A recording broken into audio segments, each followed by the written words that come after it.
Welcome back to Sonata She Wrote, and to the show within a show, our little swim into the waters of art song, Die schöne Müllerin. This song, the fourth in the cycle, Danksegung an den Bach, is our first glimpse at the miller after he meets the titular schöne Müllerin, or Pretty Miller Maiden.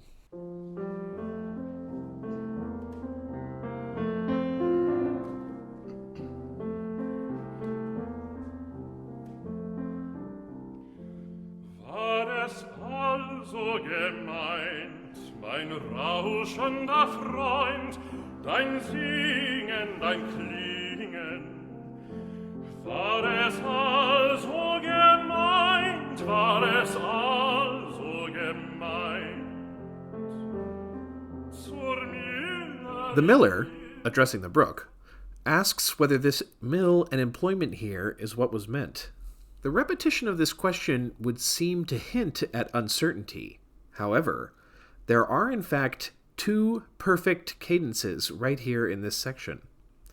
First on the ascent to high G, and second on the G in the staff. Both on the word gemeint, or meant. Our miller is playing an old game, asking a question which he certainly already knows the answer to. War es also gemeint, zur Müllerin hin, so lautet der Sinn. Geld hab ich's verstanden, hab ich's verstanden, zur Müllerin hin, zur Müllerin hin.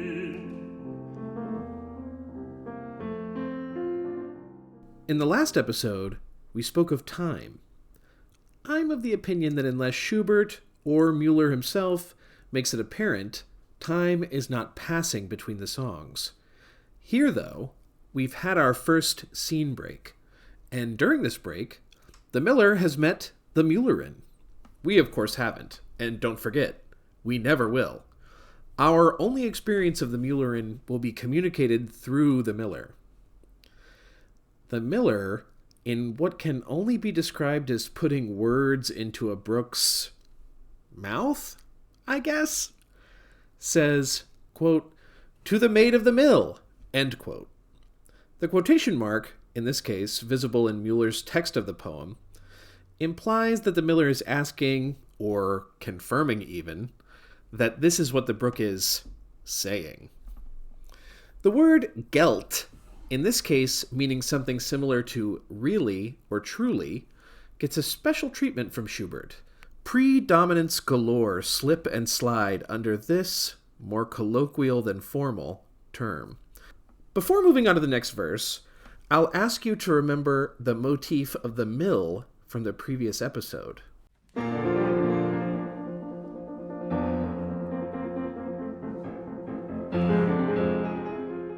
This figure, which signified the roaring mill wheel, appears in various iterations in Danksegung, signifying to me that our miller has more than made up his mind to work at this mill.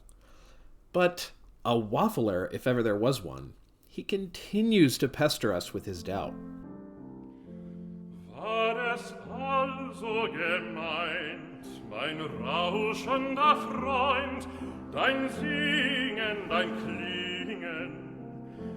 War es also gemeint? You can see the figure first inverted, then, as written, here in the vocal line. Rhythmically augmented, but there nonetheless.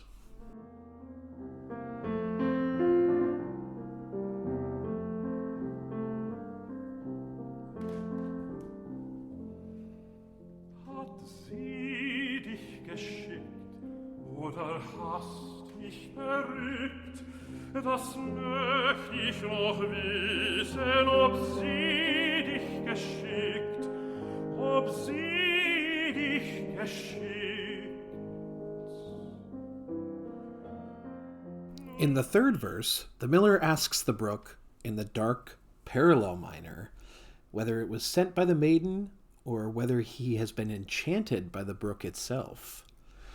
The Mills motif from Halt is again present, and the brief G minor is followed by an otherworldly foray into flat 3, B flat major.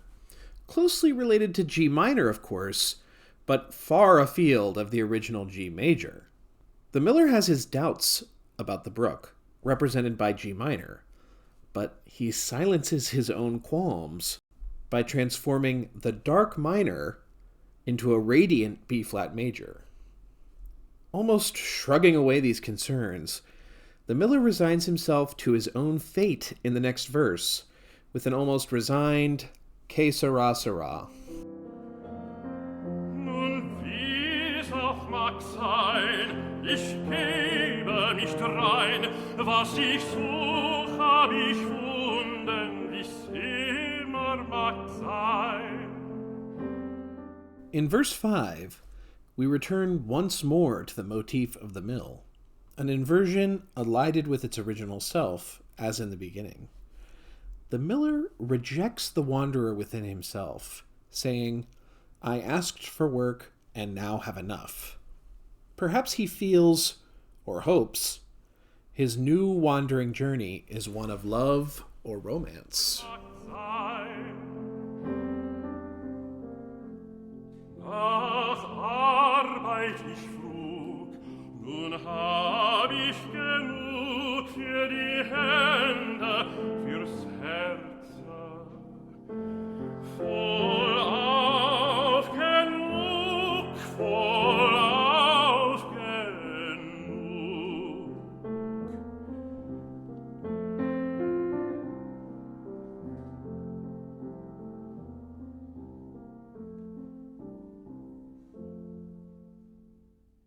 Our young Miller, as ridiculous as he sometimes is, it's also hard not to sympathize with him.